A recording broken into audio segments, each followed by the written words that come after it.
2010, the deep state had the Rockefeller Foundation script a plan to introduce martial law and a permanent method for total control of the citizenry.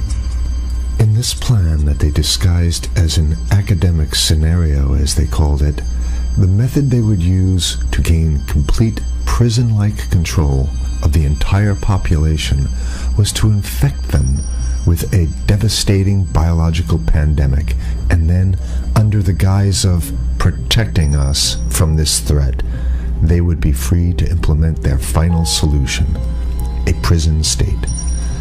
The prison state that they need to keep their grip on power. As usual, the fascists disguise their crimes as helping us, and as is typical of this new type of fascism, they always make the claim that we the people are begging them to have more and more control over us. As you watch this video, remember that the deep state concocted this scheme in 2010 as a quote-unquote simulation of what is to come. The following is proof that the deep state is behind these viral pandemics. Absolutely positively, pandemics are now the tool of choice for the fascists, known as the deep state, and the private contractors that they contract these pandemics out to. For the deep state, to make an international pandemic isn't even a high-tech operation, it's a no-tech operation. It's easy.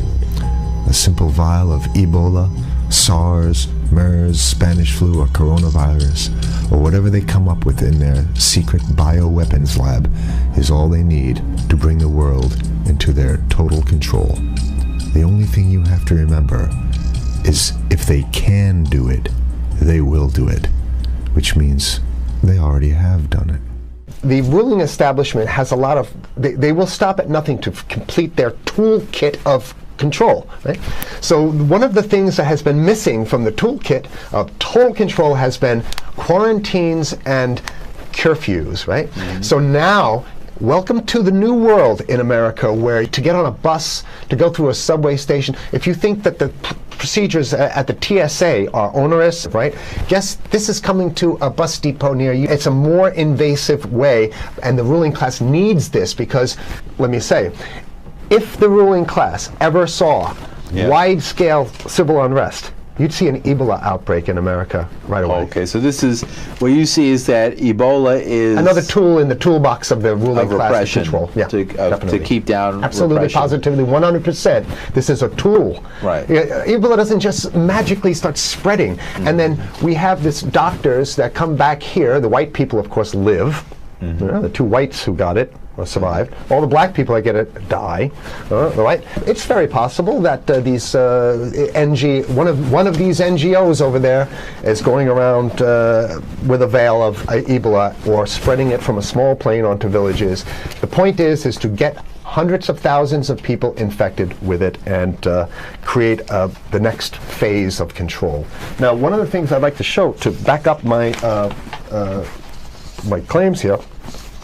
Here's a document from the Rockefeller Foundation. Rockefeller Foundation, right there. You can zoom in on that, where my finger is. It's called Scenarios for the Future International Development, the Rockefeller Foundation. All right. Okay. Let's take a look at what they're saying here. This is something like a 50, 60-page document. I'd like you to go to page 18, if you can look at this up on the internet, but I'll read it off to you. It's called lockstep, lockstep. And this is a phrase that I used right after 2001 when I saw the entire system of the United States, including the population, were in lockstep.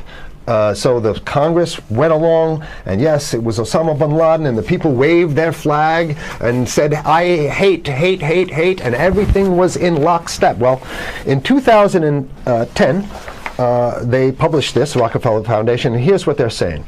They're saying that they call it a scenario. These are scenario narratives, and they speak about it in the past tense. So they put out this scenario, lockstep. A world of tighter, top-down government control and more authoritarian leadership with limited innovation and growing citizen pushback. Okay, I'll read a little bit of it. In 2012, the pandemic that the world had been anticipating for years, nobody was anticipating a pandemic, finally hit.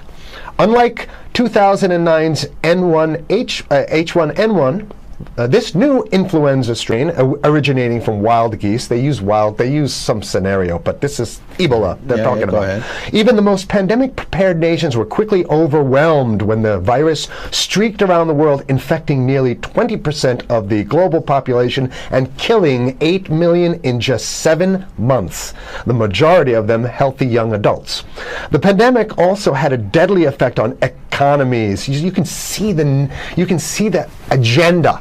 Just naked, raw, naked control agenda written down, and it's anybody's guess how this becomes effectuated in real life. So whether this is written specifically as marching orders or whether people take it upon themselves in the intelligence networks to say, okay, well, this has been produced, so this is the plan here. But these narratives have to be written in advance because the intelligence agencies don't know how to do these narratives. They need help. So these think tanks, they come up with these like Rand Corporation, Rockefeller Foundation. These are think tanks of death. They're not the think tanks, they're not there to find great ways to help people. Right?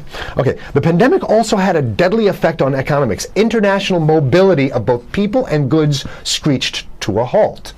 Which is what they want. They want a completely isolated world, right? Debilitating industries like tourism and breaking global supply chains. Well, of course they want tourism stopped because they're not in the tourism business, and they want you at home in your house in front of the TV. Then they got you because once you watch the TV, they own your soul. Even locally. Wait a second, we're on television. I mean commercial television, let's say. National. Even locally, normally bustling shops and offices sat empty for months. Okay, so I love how they talk about it in the past tense in 2010. Right? The pandemic blanketed the planet, though disproportionate numbers in Africa died.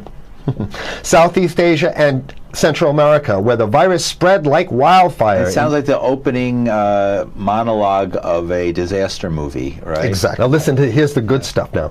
But even in developed countries, containment was a challenge. Now here's this one. I love this one. The United States' initial policy of strongly discouraging, in quotation marks, strongly discouraging citizens from flying proved deadly in its leniency. So they're saying, that... No, keep going. Okay, read it. Proved deadly in its leniency. So they should have been tougher, right? Accelerating the spread of the virus, not just within the United States, but across borders. However, a few countries did fare better. China in particular.